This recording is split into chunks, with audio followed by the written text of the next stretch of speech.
And welcome back. You are listening to CentralCoastRadio.com. And now I want to take a look at a brand new film that is out in cinemas right now. It's called 80 for Brady. And this is kind of a vanity project for Tom Brady, the NFL champion footballer in America. But this is a vanity project like no other. Now, you would expect if a footballer was going to do a vanity project kind of film, that they would do a documentary showing how great they were, or they would have a film about them going out and picking up the hottest women in Hollywood or something like that. But this is a very, very different film. Tom Brady is the producer of this film, and it tells the story of something that is based on a real story. This film revolves around a group of four friends aged between 75 and 80. They're led by Lou, played by Lily Tomlin, who years earlier, when she was going through cancer treatment, had her friends over one day and they went to watch television, and the television was stuck on the NFL. Now, her friends include Trish, played by Jane Fonda, Maura, played by Rita Moreno, and Betty, played by Sally Field. Now, they end up stuck on an NFL channel, and they end up watching a game that just happens to be Tom Brady's first ever game as a rookie. Now, the women instantly find him attractive and decide, hey, you know what? He's making NFL kind of okay. Let's watch him. As time goes on, the four of them have become very, very hardcore Tom Brady fans and Patriot fans as well, the team that he was playing for at that time. They have their own little tradition that they do when they all get together to watch Tom Brady's game. And this time they all get together the week before the Super Bowl in 2017.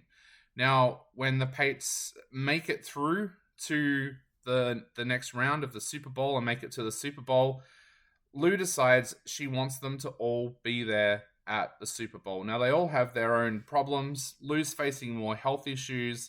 Trish is facing the problem that she seems to fall in love with every guy that she meets, but they just use her. Betty is an academic, and now she's finding that she's retired, but her husband is still teaching, and he makes her do a lot of the work that he should be doing.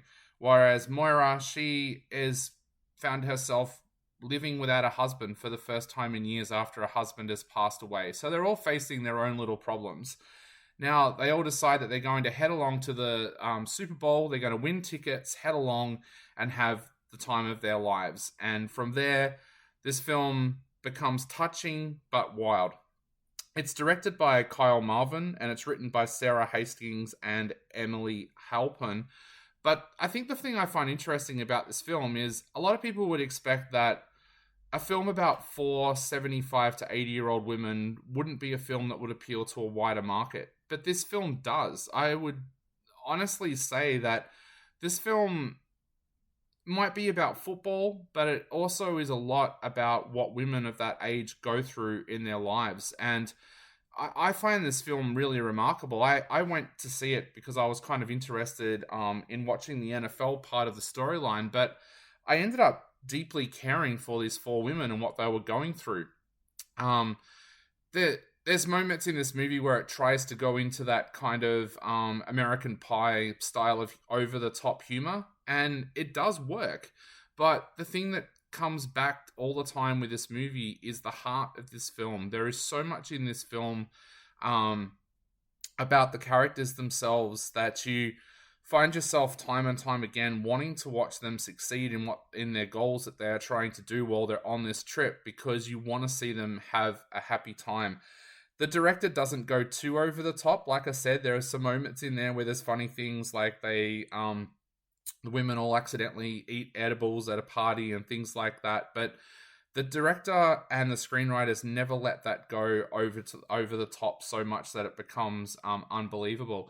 And the thing that I thought really, really worked with this was how well they wrote in the storyline of the four women at the Super Bowl along with what actually happened in that game. Now, I'm not going to spoil it for you if you haven't, if you're not an NFL fan and you don't know what happened during that game, but the events during that game are so well written into this film that I take my hats off to the two screenwriters, because they've done something very, very special there. So look, if you're looking for a bit of a fun film, I know there's a lot of really heavy films around at the moment, but if you're looking for a fun film that you can just go and have a laugh at but care for the characters, then go and check out 80 for Brady. The acting here I found really, really good. Lily Tomlin, Jane Fonda, Rita Moreno, and Sally Field, they all work so well together in this film. They're believable as friends.